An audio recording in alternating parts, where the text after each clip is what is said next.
Before the revolution recollections, I was talking in the previous episode about my father, who was in a small way a dissident, an entrepreneur, one of the few who could do some, with few, maybe everybody was involved in this alternative.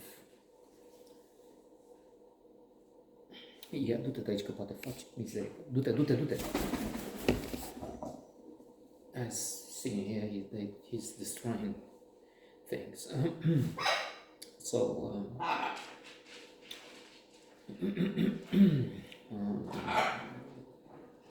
an alternative economy, because this is the mantra, the leitmotif. There were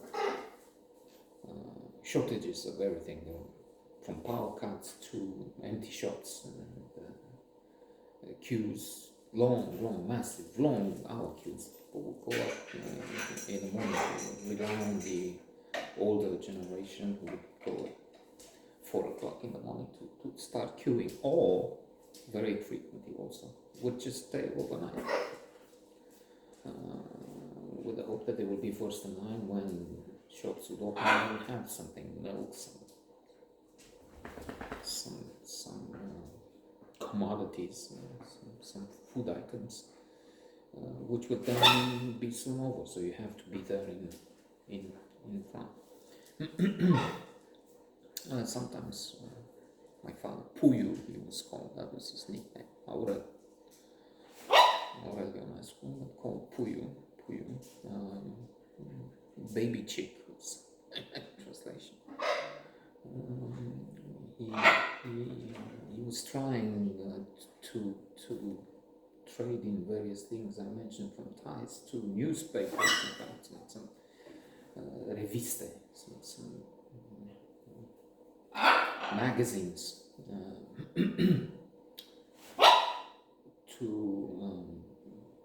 and some tools. His factory was making some tools. This was trading around with those sometimes, but seldom, I think,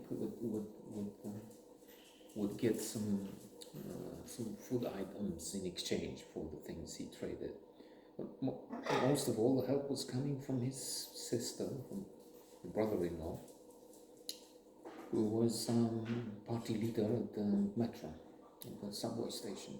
And with that, he had he was not a member of the Politburo, clearly, but second tier, third tier, I don't know, echelon, still good enough for him to have a stock refrigerator, which was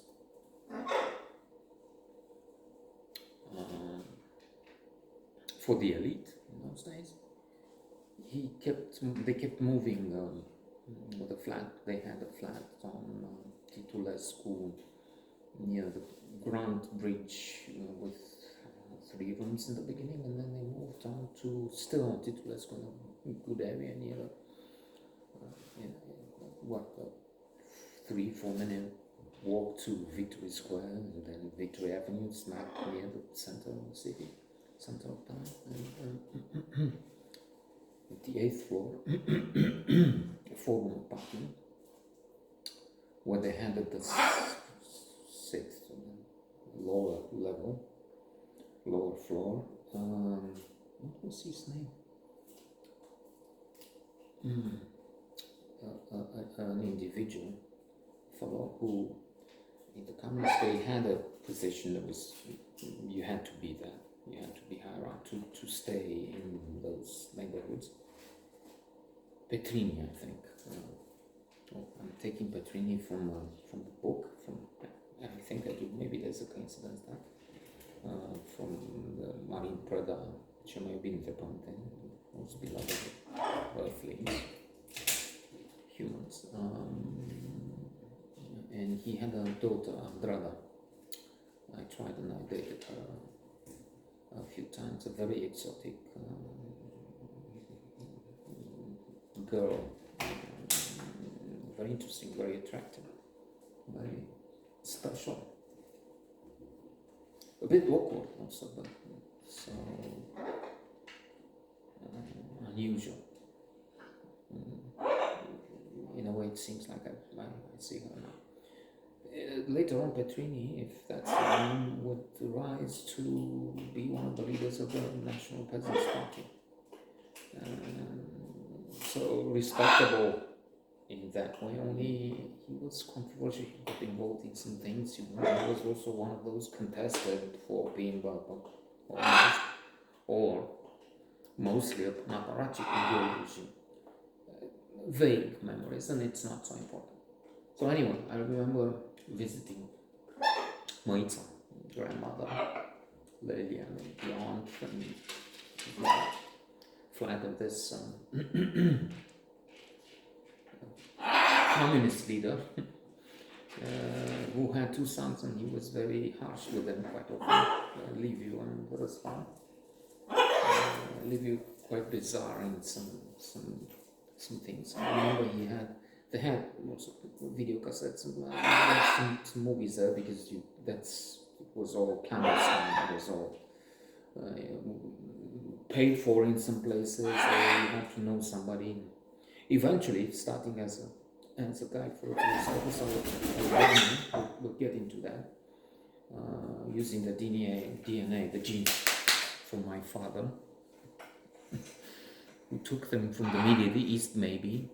I sometimes hoped, wished I had some Hebrew heritage, because I've worked with people, which means I just said I know some Hebrew. Okay, we'll meet you tomorrow morning. Anyway, but I love you. It's a Yofi, so nice, Mitsuyan, wonderful. I have to try and keep the place from the two hurricanes striking there. With them,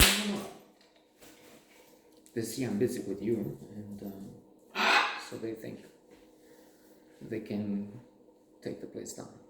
No, they can't.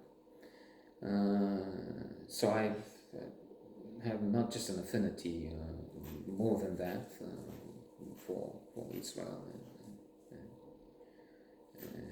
Jewish people, but we'll get to that eventually, inshallah. Eventually, that's what Manuel says a lot in 40 Towers. So